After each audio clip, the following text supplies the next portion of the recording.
Polícia Federal acaba de prender os mandantes do caso Marielle Franco e Anderson Gomes lá no Rio de Janeiro. É manhã de domingo, 24 de março de 2024, e a Polícia Federal cumpre 3 mandados de prisão contra os chamados autores intelectuais do assassinato de Marielle Franco e Anderson Gomes, que aconteceu no dia 14 de março de 2018. Estão sendo presos o conselheiro do Tribunal de Contas do Estado do Rio de Janeiro, eu já tinha anunciado esse nome como mandante aqui no passado, Domingos Brazão. O seu irmão, deputado federal, Chiquinho Brazão, também está sendo preso. E mais o ex-delegado-chefe da Polícia Civil do Rio de Janeiro, Rivaldo Barbosa. Esta é a novidade.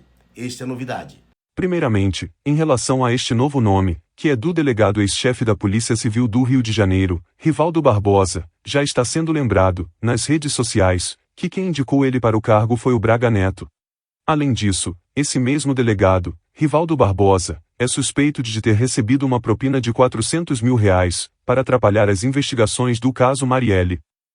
Agora, em relação aos irmãos Brazão, que também foram presos, já mostrei em um vídeo anterior que o Chiquinho Brazão fez campanha ao lado do Flávio Bolsonaro, pela reeleição do Jair Bolsonaro.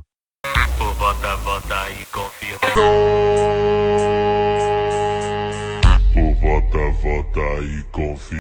Os mandantes, que são os irmãos Brazão, e os demais envolvidos, como Rivaldo Barbosa, que é o ex-chefe de Polícia Civil aqui do Rio, eles são apontados nesse relatório final da investigação por vários crimes: organização criminosa, homicídio, obstrução de justiça, estão entre os crimes que vão estar nesse relatório final da Polícia Federal. Falando em Flávio Bolsonaro, que fez campanha com o Chiquinho Brazão, preso hoje, é bom também lembrar que o Intercept Brasil fez uma extensa matéria, mostrando que as rachadinhas dele teriam financiado a construção de prédios ilegais da milícia, segundo investigação do Ministério Público.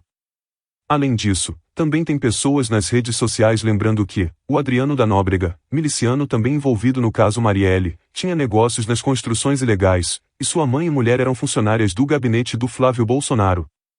Agora, vejamos os motivos que levaram à prisão preventiva dos irmãos Brazão e do delegado. A operação para essa prisão foi antecipada para evitar vazamentos. O objetivo agora é avançar e desmantelar o crime organizado. Informação diretamente do ministro da Justiça, Ricardo Lewandowski. Ele fala que o fato dessa operação acontecer no domingo mostra que ela não é uma operação usual.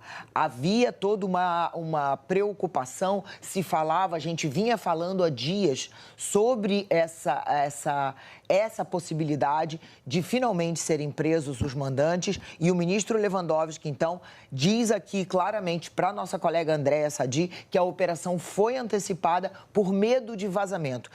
Os investigadores levantaram indícios de que os parentes dos alvos desse inquérito estavam se movimentando para deixar o nosso país. Ficou então estabelecido entre as partes envolvidas na apuração final que a PGR tentaria terminar essa denúncia contra os alvos, vai terminar nos próximos dias, ainda antes da Páscoa. Conforme a PGR terminar essa denúncia e o sigilo dos autos, então só será eventualmente, não está confirmado ainda, mas esse sigilo será eventualmente levantado depois do oferecimento da denúncia pela Procuradoria-Geral da República. Acabo de apurar que a decisão do Supremo Tribunal Federal do ministro Alexandre de Moraes afasta do exercício das funções o delegado Giniton Lages e o comissário de polícia Marco Antônio de Barros Pinto. Atenção, aqui agora na Globo News, a informação que a gente apura é que a decisão do ministro Alexandre de Moraes afasta do exercício das funções o delegado Giniton Lages e o comissário de polícia Marco Antônio de Barros Pinto. Tem também aqui, vai haver uma entrevista coletiva a respeito dessa operação de hoje, às 14 horas. Pois bem, parece que os mandantes do caso Marielle foram, finalmente, desvendados. Por este motivo, muitos nas redes sociais estão perguntando por que o Sérgio Moro não conseguiu fazer as investigações andarem. Seria incompetência ou acobertamento? Lembrando que, quando ele era ministro da Justiça, e foi indagado sobre o relatório do COAF, contra o Flávio Bolsonaro, ele saiu correndo. Os jornalistas perguntaram sobre o relatório do COAF ao fim de uma entrevista coletiva de Sérgio Moro em Brasília. Sobre o COAF. Comentou até agora a informação do Estado de São Paulo sobre o COAF. O senhor poderia comentar?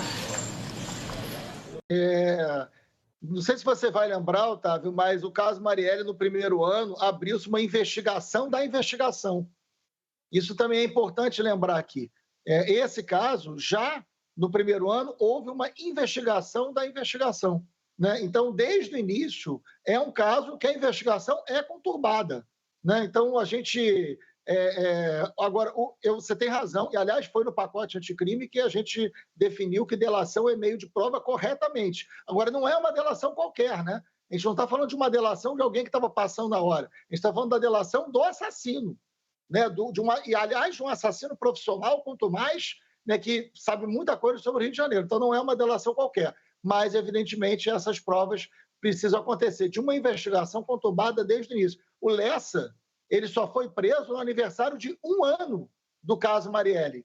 Foi 1 ano durante sem saber, inclusive, quem matou, para depois fazer a pergunta de quem mandou matar. Para finalizar o vídeo, peço para curtirem o vídeo, comentarem o que estão achando das notícias de hoje e inscreverem-se no canal. Agora, fiquem com as ligações do Flávio, com os irmãos Brazão.